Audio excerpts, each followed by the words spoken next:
السلام علیکم grade 10 students. جیسا کہ آپ کو معلوم ہے کہ جی ڈیٹ شیٹ آ چکی ہے اور بورڈ ایگزام 3 اپریل سے شروع ہونے جا رہے ہیں. پچھلے سال کی طرح جیسے 2022 میں نے پریڈکشن دی تھی، کچھ ایسیز بتائے تھے انگلش کے امپورٹنٹ ایسیز کو 11-12 بتائے تھے، جس میں سے مارننگ اور ایوننگ دونوں میں 2 ایسیز آ گئے تھے.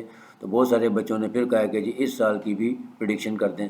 تو میرے ایکسپیرینس کے اعتبار سے میری اوپینین میں جو اس سال موسٹ امپورٹنٹ ایسیز ہیں انگلش کے، وہ میں آپ کے سامنے بتانے جا رہا ہوں. سلائیڈ آن کر لیتے ہیں.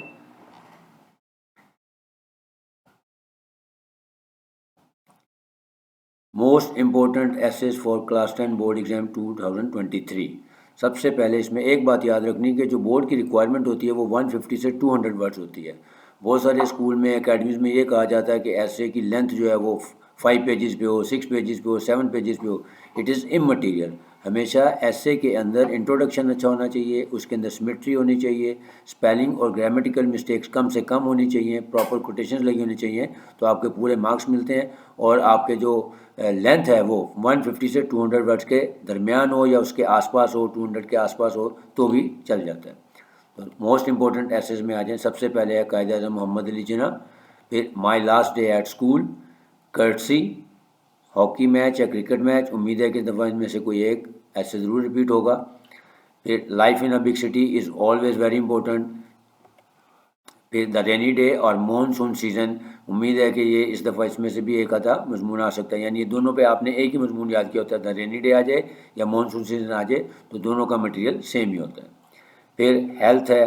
پھر مائی فیوریٹ بک. اچھا، اب یہ جو نیچے 8 سے آن ورڈ آ رہے ہیں یہ وہ ہیں جو کو آؤٹ لائن میں دیے ہوتے ہیں، یعنی یہ نارملی ٹیکسٹ بکس میں یا گرامرز میں نہیں دیے ہوتے. یا تو یہ آؤٹ لائن والے ہیں. تو ان میں سے آؤٹ لائن میں سے کچھ ایسیز میں نے سلیکٹ کیے ہیں، 3-4 میں نے لکھے بھی ہیں جو آنے والی سلائڈس میں 2, 3, 4 پہ ہوں گا.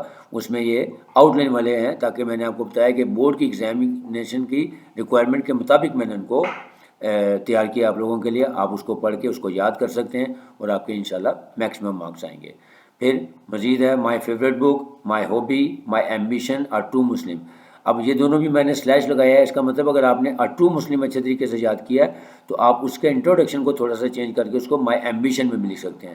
کیونکہ کسی بھی شخص کا یا کسی بھی ہمارے بینگ اے مسلم ایمبیشن بھی ہو سکتا ہے کہ we want to become a true Muslim. تو ٹرو مسلم کو تھوڑا سا انٹروڈکشن چینج کر کے مائی ایمبیشن میں بھی لکھا جا سکتا ہے.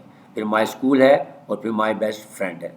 یہ وہ امپورٹنٹ ٹاپکس ہیں جو میرا اپنا ذاتی خیال یہ ہے کہ اس مرتبہ انشاءاللہ ان میں سے کوئی سے 2 یا ہو سکتا ہے تینوں ہی آ جائیں، مارننگ اور ایوننگ میں آ جائیں گے. آپ اس کے علاوہ بھی کوئی مضامین یاد کرنا چاہیں تو کر سکتے ہیں، لیکن ان کو ضرور یاد کیجیے گا. اور جن بچوں کو ذرا تھوڑے سے ایوریج اسٹوڈنٹ ہیں وہ اتنے سارے یاد نہیں کر سکتے تو وہ خالی یہی یاد کر لیں گے تو انشاءاللہ ان کو ان میں سے کوئی نہ کوئی مضمون مل جائے گا، ایسے مل جائے گا. اب جو میں نے آؤٹ لائن کے ایسیز لکھے ہیں اس میں مائی فیوریٹ بک، اس کو ہولی قرآن ہے. اب دیکھیں اس کا انٹروڈکشن ہے، اس کے بعد اس میں سمیٹری ہے، اس میں پراپر کوٹیشنز لگی ہوئی ہیں. یہ مضمون آپ اچھی طریقے سے یاد کریں اور اگر ہو سکے تو اپنے پری بورڈ ایگزام میں لکھ کے بھی دیکھ لیں اور چیک کر لیں کہ آپ کو اس میں کتنے مارکس ملتے ہیں. اگر آپ نے اس میں کچھ اسپیلنگ مسٹیکس، گرامر مسٹیکس نہ کی تو انشاءاللہ اس میں آپ کو 15 میں سے 13-14 ضرور ملیں گے اور ہو سکتا ہے پورے مل جائیں. Next life in a big city. جو بک میں یا جو ٹیکسٹ بک میں دیا ہوا ہے life in a big city وہ تھوڑا سا آڈ قسم کا ہے، اس میں کچھ سیکوینس پراپر نہیں ہے، لہٰذا بہت سارے بچوں کے کہنے پہ life in a big city میں نے خود لکھا ہے. اب آپ اس کو پڑھیں گے تو آپ کو پتہ لگے گا کہ what kind of a life is in a big city. پھر مائی ہابی ہے، جس کو میں نے گارڈننگ پہ لکھا ہے. اس میں پراپر کوٹیشنز بھی لگی ہیں، ساری چیزیں لکھی ہوئی ہیں. ہاں یہ ہو سکتا ہے کہ میرے پاس جگہ کم تھی تو یہ پیراگراف تھوڑے بڑے ہو گئے، تو آپ اس میں جو بڑے بڑے پیراگرافس ہیں ان کو 2 حصوں میں ڈیوائڈ بھی کر سکتے ہیں. پھر لاسٹ ہے مائی بیسٹ فرینڈ. اس میں بھی ایسے ہی کر سکتے ہیں کہ آپ نے دیکھا اس میں میں نے پراپر کوٹیشنز بھی لگائی ہیں اور 3 پیراگرافس بھی بن گئے ہیں.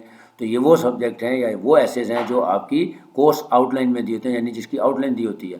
تو وہ میں نے لکھے ہیں تاکہ آپ ان کو پڑھ سکیں اور پڑھ کے اندازہ لگا سکیں کہ ایگزامینر کی ریکوائرمنٹ کیا ہوتی ہے، اس کے مطابق آپ نے لکھنا ہوتا ہے. لینتھ میٹر نہیں کرتی، کوالٹی آف دا ایسے میٹر کرتی ہے.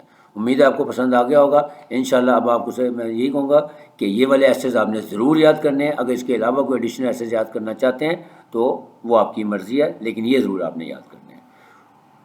اب انشاءاللہ آپ سے نیکسٹ ویڈیو میں جو اردو کے اہم مضامین ہیں اس کے ساتھ آپ کی خدمت دوبارہ دوں گا. تب تک کے لیے اجازت دیں. اللہ حافظ.